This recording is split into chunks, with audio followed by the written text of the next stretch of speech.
Existe uma ideia muito comum quando falamos de dinheiro. Muita gente acredita que quem ganha mais, inevitavelmente, vive melhor, e que quem ganha menos está sempre lutando para sobreviver. Mas a vida real não funciona exatamente assim. Ao longo dos anos, acompanhando a vida financeira de muitas pessoas, eu percebi uma coisa curiosa. Muitas vezes o problema não está na renda, está no estilo de vida que a pessoa constrói. Existem pessoas que ganham muito bem, mas vivem pressionadas financeiramente. E existem pessoas que ganham menos, mas vivem com tranquilidade, com reserva e com margem para lidar com imprevistos. E o que separa esses dois mundos não é apenas o salário, é a forma como cada pessoa se relaciona com o consumo. Muita gente que ganha muito vive apertada, enquanto outras pessoas que ganham menos conseguem construir tranquilidade. Se esse tipo de reflexão sobre dinheiro faz sentido para você, já se inscreve no canal. Muitas vezes o desequilíbrio financeiro não aparece de forma óbvia. Não é alguém que aposta em jogos. Não é alguém que faz gastos absurdos fora da realidade. Na maioria das vezes, são pequenas decisões, repetidas todos os meses. Objetos comprados por impulso, coisas que pareciam necessárias, mas que acabam esquecidas, roupas que quase não são usadas, equipamentos que viram cabide, itens que ocupam espaço, mas não fazem parte da vida. E com o tempo, essas pequenas decisões vão consumindo cada centavo da renda. É por isso que hoje eu quero falar sobre um conceito que muda completamente a forma como lidamos com o dinheiro, a vida minimalista.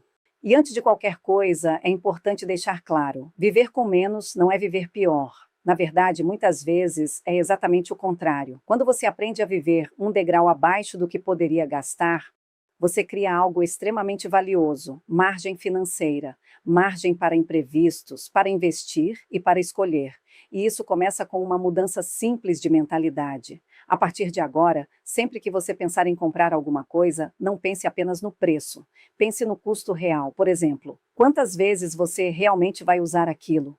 Muitas pessoas compram equipamentos que usam 2 ou 3 vezes e depois ficam esquecidos em um canto da casa. Uma bicicleta ergométrica que vira cabide, um aparelho que ocupa espaço ou um objeto que gera frustração. O dinheiro já foi embora e o objeto nem faz parte da rotina. Existem algumas estratégias simples que ajudam muito a evitar esse tipo de compra impulsiva. A regra das 24 horas. Se você viu algo e sentiu vontade de comprar, espere um dia. 24 horas, na maioria das vezes, o impulso desaparece. Outra forma interessante de avaliar uma compra é calcular o custo por uso. Imagine um vestido de R$ 1.000 que você usou 2 vezes. O custo real desse vestido foi de R$ 500 por uso. Talvez, nesse caso, alugar tivesse sido uma escolha mais inteligente. Agora pense em algo que você usa todos os dias: uma boa cama, um bom colchão. Se você compra uma cama por R$ 2.000 e usa durante 10 anos, o custo por uso é praticamente centavos por noite. Nesse caso, é um investimento que faz sentido. A matemática tem uma vantagem enorme sobre o marketing. Ela mostra a realidade sem emoção e sem pressão social. Outra prática muito poderosa é olhar para o que você já possui. Quantos itens na sua casa você não usa há mais de um ano?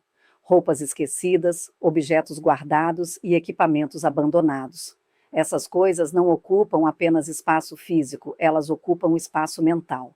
Quanto mais coisas acumuladas, mais energia você gasta organizando, limpando e lidando com aquilo. Uma boa forma de começar é simples: vender ou doar o que não usa. Menos coisas e mais clareza. Outra regra importante é evitar atualizações desnecessárias. Trocar algo que ainda funciona perfeitamente, apenas para ter uma versão nova, como o celular, o carro e eletrônicos. Esse tipo de atualização constante cria um ciclo silencioso de consumo. E se gastar é muito fácil hoje em dia. Então precisamos criar obstáculos para o gasto. Compras online são feitas em segundos, mas você pode dificultar esse processo.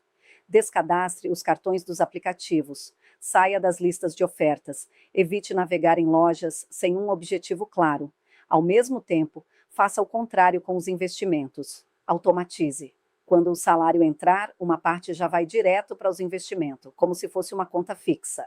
Porque pequenas atitudes são mais eficazes do que depender apenas da força de vontade.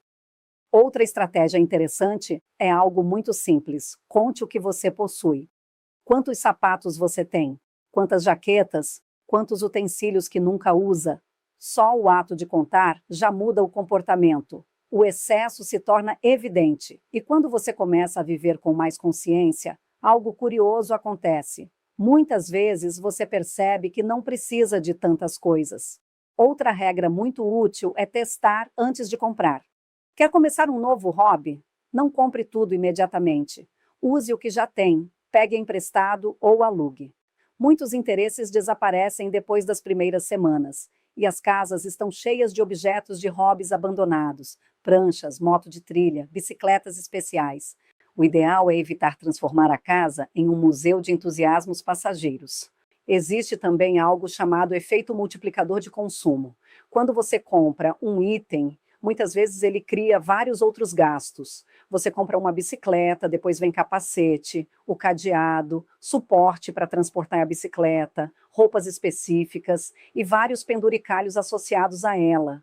Ou seja, o item cria um ecossistema inteiro de despesas. Mas o contrário também é verdadeiro. Quando você elimina um objeto que não usa mais, muitas vezes elimina toda a cadeia de gastos ligada a ele.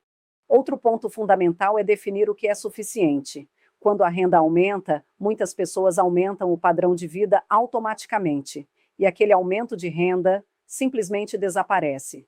Se você define viver um degrau abaixo do que ganha, acontece algo poderoso. Todo aumento passa a fortalecer seu patrimônio e a riqueza começa a crescer. Mas talvez a mudança mais profunda seja esta: medir riqueza pela capacidade de escolha. O mundo tenta medir riqueza pelo consumo, mas a verdadeira riqueza é poder escolher. Escolher trabalhar menos, ter tranquilidade e não depender de salário para sempre. No final das contas, a pergunta mais importante não é quanto você ganha. A pergunta é quanto você precisa para viver bem, porque gastar menos cria segurança. Segurança reduz a ansiedade e menos ansiedade reduz o impulso de consumir. E quando esse ciclo muda, tudo começa a virar a seu favor. Você gasta menos, poupa mais e investe mais. E com o tempo, algo interessante acontece. Quanto mais seus investimentos crescem, menos você sente necessidade de provar algo através do consumo. E nesse momento, você percebe uma coisa importante. Você não precisa comprar coisas para se sentir bem. Sua liberdade financeira começa a fazer isso por você. Se esse vídeo te fez refletir sobre a forma como você consome e usa o seu dinheiro, já se inscreve no canal. Aqui a gente fala de dinheiro sem complicação, sem ilusão e com foco na vida real.